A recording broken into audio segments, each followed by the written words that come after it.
buenas tardes, somos estudiantes de la Facultad de Estudios Superiores Aragón y venimos a realizar algunas entrevistas para conocer un poco más sobre los grupos indígenas.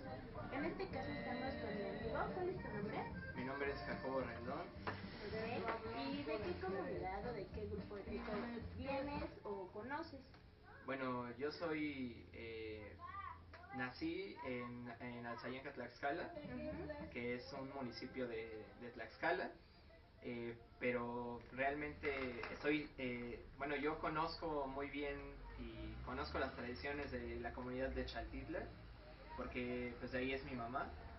Entonces yo he tenido un contacto muy cercano con ellas, no, no solamente en cuestiones de que me hablen de ellas, sino también las he llevado a la práctica, ¿no? Entonces no solamente ha sido la cuestión cultural en tanto que te la explican, ¿no? Y te platican cómo se llevan a cabo, sino que ya ha pasado o sea, y eso desde que yo soy niño, pasó de la explicación a lo práctico, a llevarlo a cabo, ¿no? No nada más se quedó en el plano de las ideas, sino en el plano práctico. Ok, tú naciste en esa comunidad entonces. ¿Y Sí. cuánto tiempo estuviste allá viviendo o luego te viniste a la ciudad? Bueno, por cuestiones igual culturales, ¿no? Pues mi mamá tuvo que emigrar aquí a la ciudad. Yo he crecido, o sea, prácticamente toda mi vida he estado aquí, pero por temporadas he estado allá. ¿No? Estamos allá por temporadas y eso también me ha llevado a mí a conocer a más profundidad, no solamente por lo que me dice mi mamá, sino también ya por el contacto con las personas. He conocido muchísimo más de las cuestiones que se llevan a cabo allá, culturales, sociales, que en mi estadía aquí en la ciudad, ¿no? Y de lo que solamente me dice mi mamá, no, también al acudir allá yo y tener contacto con la gente, pues yo me he empapado más de todas las tradiciones y cuestiones culturales que se llevan a cabo. Ok, ¿y tú cómo percibes o cómo definirías ser indígena? Bien, pues es que para ser indígena, bueno, ser indígena es asumirse como tal, porque no solamente es el plano de decir soy indígena ya, ¿no? O sea, ese es todo un debate que se ha dado acerca de ello, ¿no? Porque en sí el indígena es indígena, ¿no? Él es el indígena. Por ejemplo, eso es algo que yo a veces discuto mucho, ¿no? Porque, muy bien, el indígena, de hecho, se le ha etiquetado como indígena, ¿no? Él no dice es que yo soy, no, hay todo un andamiaje fundamentado en muchas cuestiones ya del pasado, ¿no? Incluso de conquista, ¿no? De invasión del continente americano, que han hecho que el indígena también modifique su forma de ser. Pero en sí, los indígenas que ahorita todavía existen en México, en las comunidades, por ejemplo, de Oaxaca, de Tlaxcala, e incluso aquí en la ciudad, en el Estado de México, o sea, ellos tienen una forma de ver la realidad completamente diferente a como la vemos cualquiera que vive en la ciudad, porque ellos tienen un contacto, o sea, todos los resquicios del pasado de nuestros pueblos indígenas conservan, se conservan, han sido depositados en estos pueblos, en estas comunidades, y por lo tanto ellos la siguen practicando. Que a diferencia de nosotros, que tenemos una perspectiva de la realidad completamente diferente, que es completamente, que a partir de la invasión de los españoles es una occidentalización del pensamiento cultural, porque yo creo que eso es lo que habríamos ahí que apuntar y señalar, que con la llegada de los españoles se inicia no solamente una conquista política, ¿no? Que es inmediata, es al momento, sino también es una conquista de carácter cultural que es de larga duración, porque no fue inmediata, ¿no? Conforme fue pasando el tiempo, esa semilla occidental se fue desarrollando y ha ido germinando en nuestra forma de ver el mundo.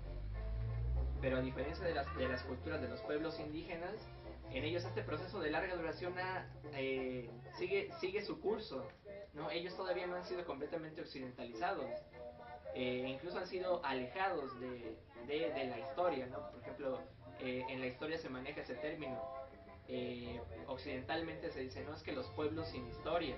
¿Por qué? Porque son tan atrasados que no son capaces de tener de ser sujetos históricos, ¿no? De hacer la historia. Ellos son aparte. Entonces ha ocurrido se desplaza esas comunidades y por lo tanto ellos su forma de ver el mundo es completamente diferente. Entonces, por lo tanto, yo cómo identificaría al indígena, cómo lo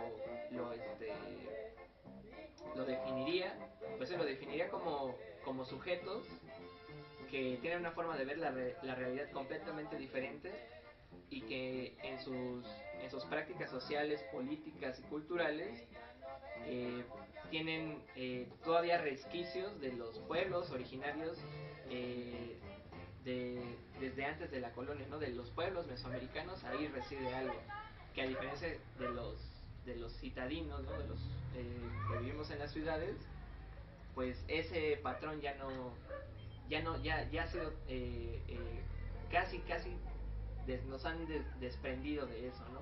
Ya es muy poco lo que conservamos. Entonces tú no te asumirías como indígena.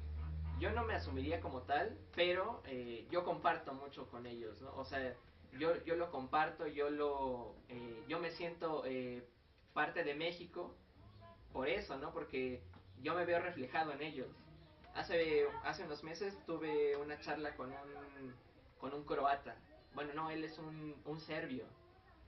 Y justo en Croacia hubo un problema en la Segunda Guerra Mundial muy grave, porque el fascismo entró ahí, ¿no? Antes de entrar a Yugoslavia se ubicaron en Croacia e hicieron una pequeña comunidad fascista, ¿no? Y empezaron a exterminar a todos. Entonces cuando Croacia se libera, ¿no? Entra el mundo democrático, hay muchos problemas étnicos. Y yo creo que hay que hacerle ahí un poco la analogía con lo que pasa en México, ¿no? Porque dice él, es que yo cuando llego a Croacia y digo, no, sí, soy croata, ¿no? Pero yo me asumo como serbio. Y dice, yo por decir que soy serbio me empiezan a discriminar e incluso me pueden quitar la vida por el problema étnico que existe allá. Entonces cuando yo escucho eso digo, híjole, ¿no? Y él nos dijo, es que ustedes como mexicanos tienen la gran diferencia de que ustedes sí se reconocen en el otro. No, o sea, ustedes se ven y dicen, no, es que yo me reconozco en ti porque tenemos muchas cosas en común. Entonces aquí lo que yo trato de decir es que yo cuando voy a la comunidad, a Xaltitla, yo me siento identificada con esa gente y no tengo que decir es que soy indígena por el simple hecho de haber nacido aquí, ¿no?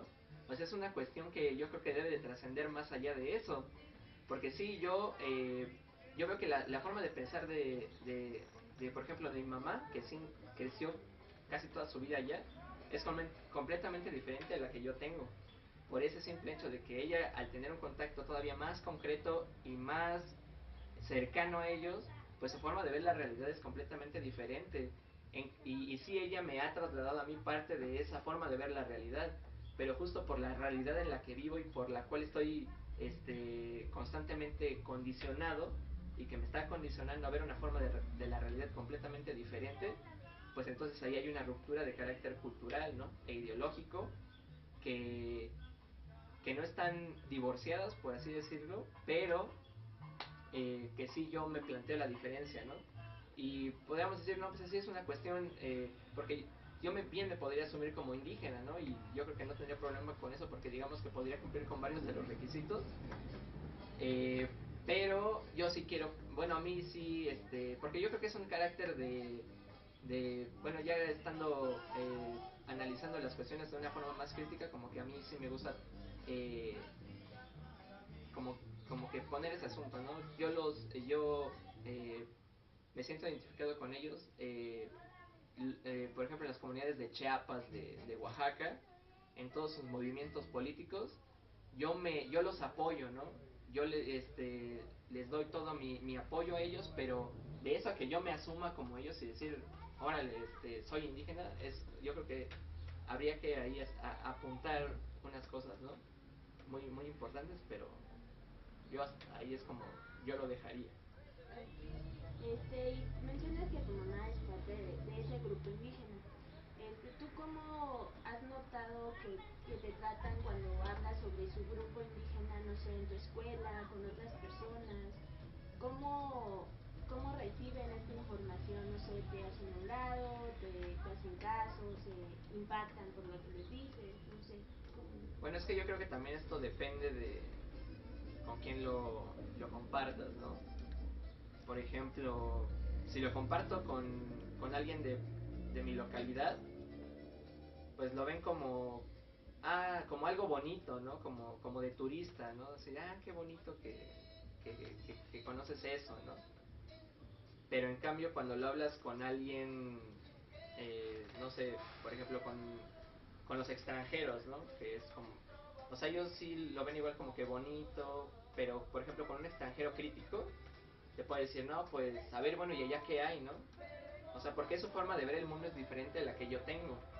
O con compañeros de la misma universidad, ¿no? Que probablemente ellos también tengan familiares o sus padres provengan de comunidades indígenas o de comunidades rurales, y cuando tenemos el contacto, porque nosotros somos la generación de los migrantes que llegaron aquí a la ciudad, entonces empezamos a dialogar y te das cuenta que hay una empatía de carácter cultural y además de compartir eh, pues ese dolor, ¿no? Porque sí duele que tu familia haya tenido que ser arrojada de su comunidad para poder sobresalir, ¿no? Y el problema es que no solo, bueno, el asunto es que tuvieron que salir para sobresalir de un problema económico muy fuerte y también social, porque por ejemplo, muchas de las hermanas de mi mamá, eh, por ejemplo, viven en Huamantla, ¿no? Pero, por ejemplo, mi mamá es la que se tuvo que salir, o sea, la que fue arrojada más a la ciudad, ¿no? Y que está más alejada de todas, porque mi mamá le apostaba a tener una calidad de vida mejor, ¿no? Pero, y además que no solamente para ella, sino también para sus hijos. Y entonces por este lado, pues yo digo, cuando hablas de eso con las personas, eh, bueno, al menos a mí no me ha tocado como que un asunto de discriminación, ¿no? Que me digan, no, eh, que sean muy despectivos respecto a eso, pero sí, a veces por ejemplo, aquí lo comentas y no es, o sea, no es algo que sobresalga, ¿no? Es como, bien, y ya. Pero sí me ha tocado más veces en las cuales yo hablo con gente y se muestra interesada. Y eso ha sido con más frecuencia. Porque además son comunidades que, por ejemplo, los Xaltitla no... yo de los que he hablado nadie la conoce. Conocen, por ejemplo, la localidad más cercana de ahí, y que con las que he hablado conocen más, que es Huamantla, por sus fiestas y tradiciones y todo eso, y Huamantla es muy conocida. Pero Xaltitla, que tiene una relevancia histórica muy importante, ¿no? Porque justo allí era un asentamiento de transiciones comerciales entre muchas culturas mesoamericanas, y que aún quedan vestigios de lo que ahí había. Entonces tiene una relevancia muy importante y no se le toma en cuenta ni por su valor cultural ni por su valor humano, ¿no? Porque ahí hay capital humano de personas muy interesantes, ¿no? Vas a hablar, por ejemplo, con los tlaxiqueros de ahí, y ellos te explican la forma en la cómo ellos extraen el pulque y lo fabrican y lo hacen, y además son personas muy humildes, ¿no? Digamos que por eso se caracterizan las personas de las regiones rurales, que son muy humildes, y que además ahí te dicen, no, pues mira, prueba de este pulque y prueba de y esto se hace así, y yo voy a extraer el aguamiel a tales horas del día, porque además también allí hay una cuestión del tiempo, ¿no? De saber cómo transcurre el tiempo, y, o sea, es una perspectiva de la realidad completamente diferente, y que cuando estás ahí, bueno, al menos para mí es muy difícil tener una ruptura con ellos, ¿no? De empatía, de solidaridad, de vernos como mexicanos, ¿no? Y como seres humanos, y que compartimos el mismo lugar de residencia, ¿no? Que es este planeta. Y bueno, A ver, la pregunta que sigue. ¿Te extiendes? No, bueno, nos comentaste hace un momento que te has integrado en algunas tradiciones. ¿De qué forma? ¿Cómo has participado? ¿Ellos cómo te han recibido? ¿Tienes que pasar por un proceso, no sé, para poder ingresar a alguna sección? Bien, pues, bueno, como ya lo había comentado aquí con mi mamá, pues he aprendido muchas de las tradiciones de allá, ¿no? Por ejemplo, la tradición esta de San Miguel Arcángel, ¿no? Y mi mamá te explica toda la, pues esta mitología bíblica, ¿no? De, no, pues que el ángel que echó a Luzbel del cielo por haberse revelado a Dios y haber querido tomar el poder, ¿no? Y entonces me decía mi mamá siempre cuando era niño, es que cuando tú seas grande, o ahorita que eres niño, cuando salgas en estos días ten mucho cuidado en la calle porque anda el diablo suelto, anda el demonio suelto y al menos ahora ya que no entiendo, mi mamá no lo decía como que esta criatura del demonio como nos lo presentan en las películas, ¿no? Rojo con cuernos y con patas de chivo.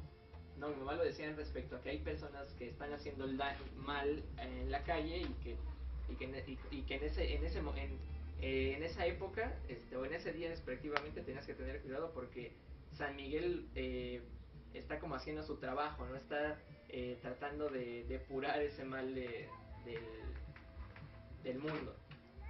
Digamos, esa es como una de las tradiciones que he aprendido de mi mamá, esa, el Día de Muertos, en las fiestas también de septiembre, también las de Pascua, las de Semana Santa, igual son aquí como un ritual completamente, ¿no? Porque toda la cuestión esta del duelo porque murió Jesucristo y de ir a la iglesia y de ir a las 7 casas, ¿okay? O sea, todo eso, esa ritualidad, por eso también de las 7 casas es un ritual muy mesoamericano, ¿no? Como las 7 casas, ¿no? Y con qué se identifica. Pues es algo muy indígena todavía, ¿no? Que todavía conserva mucho de la cultura mesoamericana. Entonces todo eso yo lo empecé a practicar aquí. Y cuando yo me he trasladado allá, nunca he recibido ninguna llamada de atención de no participes, de porque vienes de fuera, no. Porque de hecho, como las mismas personas de allá conocen a mi mamá, conocen a sus hermanas, a toda su familia, te incluyen, ¿no? Incluso no solamente es conmigo, con mi hermana, ¿no? Con cualquier persona que vaya de fuera, lejos de externarla y de decirle, no, tú, porque no eres de la comunidad no puedes participar, ¿no? Se le incluye y les hacen participar y que, si es la feria del pueblo, ¿no? Pues que quieres estar ahí en el carro alegórico, lo puedes hacer. Te quieres tomar foto con el María, bueno, con el charro, con la reina Xochitl, o con las reinas que están ahí de cada comunidad, lo puedes hacer. O sea, puedes hacer muchas actividades en las danzas, eh, hay una especie como de carnaval. ¿Cómo se llama el carnaval? Que van todos danzando y van con una banda. Sí, pero bueno, es que están los huehueres, porque también es una danza de la comunidad en la cual tú te puedes incluir. O sea, no tienes que decir si eres de ahí o no eres de ahí, tú te puedes incluir y bailar. ¿Las camadas? Las camadas también, ahí te puedes incluir o sea, hay muchas cosas en las cuales en eso, en las fiestas de los toros, en los salterios. El salterio es un instrumento musical como el arpa, pero no se toca así, se toca en las piernas. Entonces, y además ese instrumento se fabrica con materiales de la región y además se hace manualmente todo, ¿no? O sea, no es algo industrializado. Digamos que ahí sí tú lo fabricas y es tu objeto, ¿no? El sujeto se apropia del objeto. Entonces yo nunca he recibido ninguna llamada de atención de no llevar a cabo ninguna actividad cultural, ¿no? De las que se llevan a cabo allá. Pues no, ¿eh? Todo lo contrario, lo que quieren es incluirte porque ellos son celosos de su cultura, o al menos sí somos celosos de nuestra cultura, pero no por eso no la compartimos, ¿no? O sea, se difunde. Incluso yo aquí, ¿no? Luego en los muertos hay extrañeza por algunos vecinos, porque aquí hacemos una procesión el primer y el último día. El primero es para recibir a los difuntos, se hace un camino de flores de cempasúchil, se tocan las campanas y se trae el incienso. Y a veces mi mamá se carga una fotografía o como si realmente la persona que ya no está físicamente lo estuviera. Se hace el recorrido aquí, pero desde la calle. O sea, se empieza en la calle y rezando desde la calle hasta acá. Y cuando es la hora de que ya se retire, pues es desde aquí adentro y hasta la calle, ¿no? Como acompañándolo.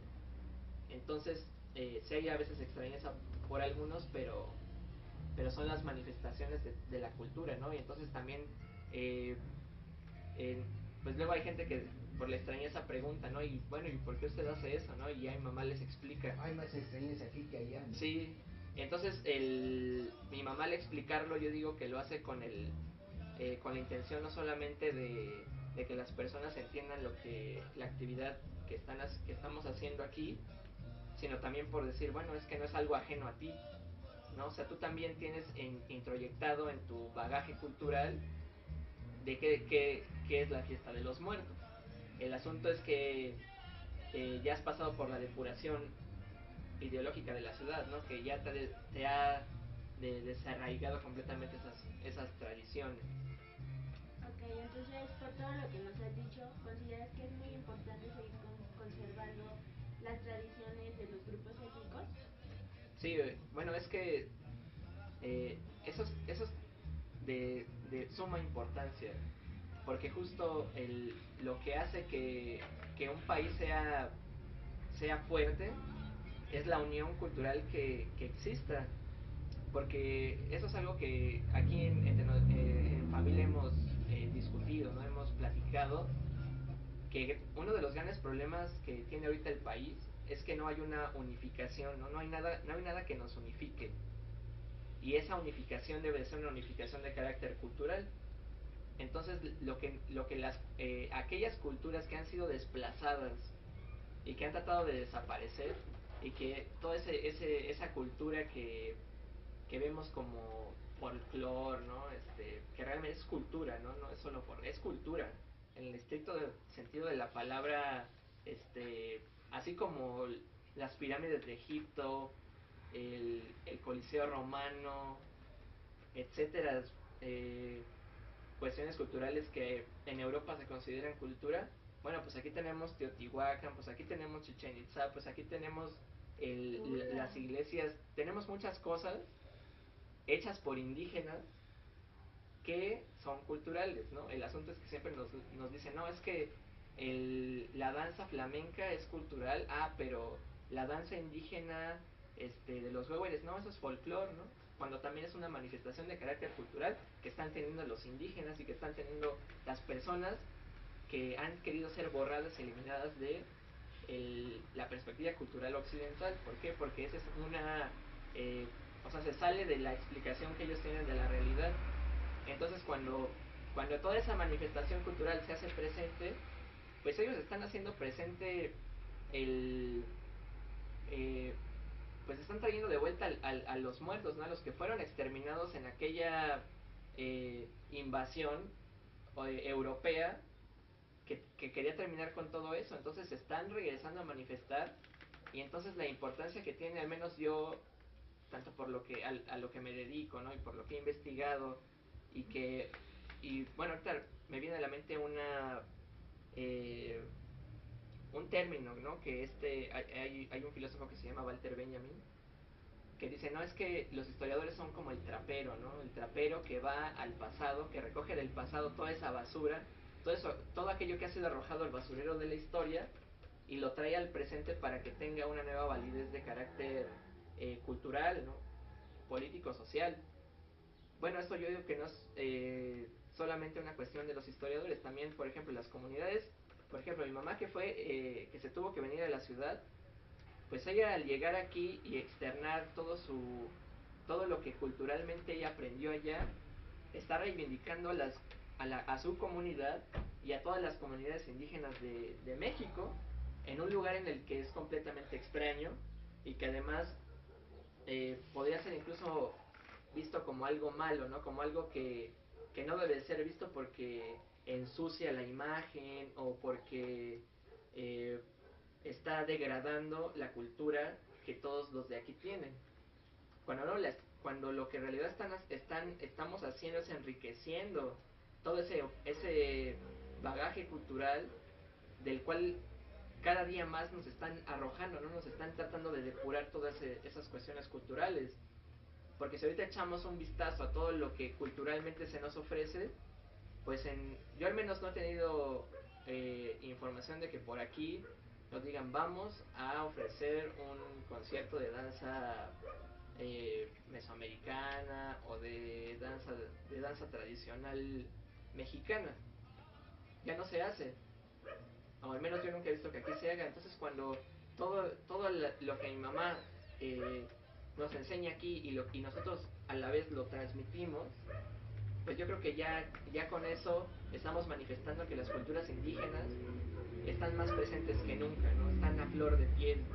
E incluso en nuestro lenguaje coloquial común manejamos muchas palabras de carácter indígena que probablemente no sabemos, ¿no? Y que ahí está presente. Entonces es de suma importancia recuperar eso, ¿no? O sea, no solamente por el valor cultural que tiene, sino por todo lo que representa para nosotros, ¿no? Porque nos da identidad, nos hace identificarnos. Y justo retomo lo que me dijo el compañero croata, ¿no?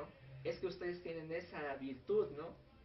Que cuando llegan a su país se pueden identificar con el otro porque se sienten comunes, ¿no? No son ajenos. Y yo cuando voy a mi país me siento completamente ajeno.